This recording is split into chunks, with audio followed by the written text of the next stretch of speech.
శ్రీకాళహస్తి మండలం అమ్మచెరువు రెవెన్యూ పరిధిలో యథేచ్ఛగా ప్రభుత్వ భూముల్ని భూస్వాములు ఆక్రమించుకొని అనుభవిస్తున్న తీరును నిరసిస్తూ సిపిఎం జిల్లా కార్యదర్శి వందవాసి నాగరాజు జిల్లా కలెక్టర్కు చేసిన ఫిర్యాదు మేరకు ఈరోజు వీఆర్ఓ లోకేష్ వీఆర్ఏలతో సర్వే నిర్వహించారు. ఈ సర్వేలో ప్రభుత్వ భూములు ఆక్రమణ తీరును నేరుగా చూశారు.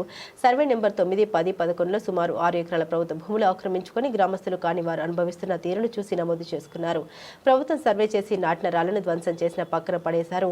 అత్యధిక భూములు గల వెంకటగిరికి చెందిన బలస రమేష్ ఈ ఆక్రమణ చేస్తున్నట్లు స్థానికులు వీఆర్ఓ దృష్టికి తీసుకుని వచ్చారు. ఇతని చెరువు భూములు కూడా ఆక్రమించి కంచె వేసి ఉన్నారు. గతంలో నోటీస్ ఇచ్చినప్పటికీ ఏమాత్రం పట్టించుకోకుండా ఆక్రమణ కొనసాగిస్తున్నారు. వెంటనే ఈ సమస్యను పరిష్కరించాలని తెలిపారు. ఈ కార్యక్రమంలో పెంచలయ్య, నాగభూషణం, వీఆర్ఏ కృష్ణయ్య తదితరులు పాల్గొన్నారు. తిరుపతి జిల్లా శ్రీకాళహస్తి మండలం అమ్మచెరువు రెవెన్యూ పరిధిలో యథేచ్ఛగా భూ ఆక్రమణలు జరుగుతున్నాయి. పెద్ద పెద్ద భూస్వాములు బాగా కలిగినోళ్ళు ఈ భూములు ఆక్రమించుకుంటున్నారు. స్థానికేతరులు వెంకటగిరి నుంచి గతంలో వచ్చి ఈ భూములు ఆక్రమించుకోవడం జరిగింది.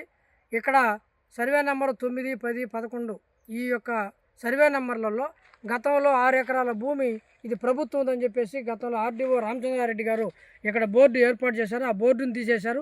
మొన్న సర్వే సందర్భంగా కూడా ఇది గవర్నమెంట్ ల్యాండ్ అని సర్వే రాళ్ళు వేశారు. ఆ సర్వే రాళ్ళను కూడా పెరికేసి మొత్తం కూడా వాళ్ళ ఆక్రమణలు పెట్టుకోవడం అనేది జరిగింది. ఇప్పుడు చూస్తూ ఉన్నారు మీరు ఎంత భూమి ఎంత విస్తీర్ణంలో వీళ్ళు ఆక్రమించుకున్నారని చెప్పి. ఇవన్నీ కూడా చెట్లు నాటుకొని బ్రహ్మాండంగా యథేచ్ఛగా అనుభవిస్తున్న పరిస్థితి. ప్రభుత్వానికి ఒక పైసా దమ్మిడి ఆదాయం లేని పరిస్థితి కనిపిస్తూ ఉంది. నేను కలెక్టర్ గారి ఆఫీసులో గ్రీవెన్స్లో ఫిర్యాదు చేస్తే వచ్చి 10 దఫాలు చేస్తే వచ్చి చూడడం తప్ప ఇంకేమీ పరిష్కారం చేయడం లేదు. ఇక్కడ చెరువు భూమిని కూడా ఆక్రమించుకున్న పరిస్థితి ఉంది.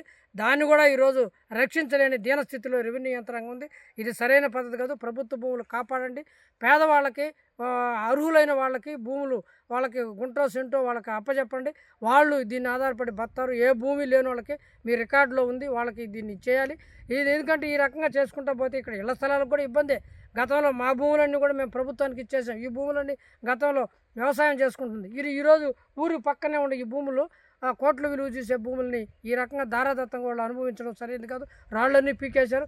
ఒక పోలీస్ కేసు లేదు, ఒక్కటి. అదే పేదోడు కానీ ఏదన్నా చిన్న వైలేషన్ చేసి ఇమ్మీడియట్గా వచ్చి వాళ్ళ మీద పడతారు, వాళ్ళని అరెస్ట్ చేస్తారు, వాళ్ళ మీద కేసులు పెడతారు. ఇంత దుర్మార్గంగా ఉంది. దీని మీద కలెక్టర్ గారు, ఆర్డీఓ గారు, అదే రకంగా తహసీల్దార్ సీరియస్గా స్పందించాలని వీఆర్ఓ దీన్ని పరిస్థితిని అక్కడ చెప్పాలి. ఈరోజు రమ్మంటే కూడా వాళ్ళు సర్వేకి రమ్మంటే కూడా రాని పరిస్థితి అనేది ఉంది.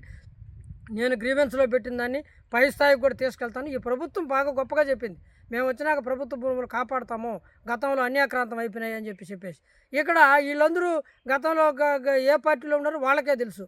కాబట్టి అవన్నీ ఆ పార్టీల్లో ఉన్న వాళ్ళని కూడా కాపాడుతున్న పరిస్థితి. అంటే ఇక్కడ కమిషన్లకు కక్కుర్తిపడ్డారా, లేకపోతే లంచాలకు తోడ్పడ్డారా ఏమనేది ఈరోజు ప్రజలు చాలా రకరకాలుగా చర్చిస్తున్న పరిస్థితి ఉంది. వెంటనే కలెక్టర్ గారు చొరవ తీసుకొని దీని మీద ప్రత్యేకమైన టీంని వేసి ఈ భూమిని కూడా ఆక్రమించుకొని దీనికి ఫెన్సింగ్ వేయాలి. అవసరమైతే దీన్ని ఏదో ఒక పరిశ్రమకో లేకపోతే పేదవాళ్ళకో కేటాయించి ఆ రూపంలో దీన్ని పరిరక్షించి ప్రజా ఉపయోగంగా మార్చాలని చెప్పి సిపిఎం తరఫున డిమాండ్ చేస్తున్నాం. లేకపోతే సిపిఎం ఆధ్వర్యంలో ఇక్కడికి వచ్చి భూ ఆక్రమణ భూములు మొత్తం కూడా పేదలకు పంచే కార్యక్రమాన్ని మేము చేపట్టాల్సి వస్తుంది. హెచ్చరిక చేస్తూ ఉన్నాం.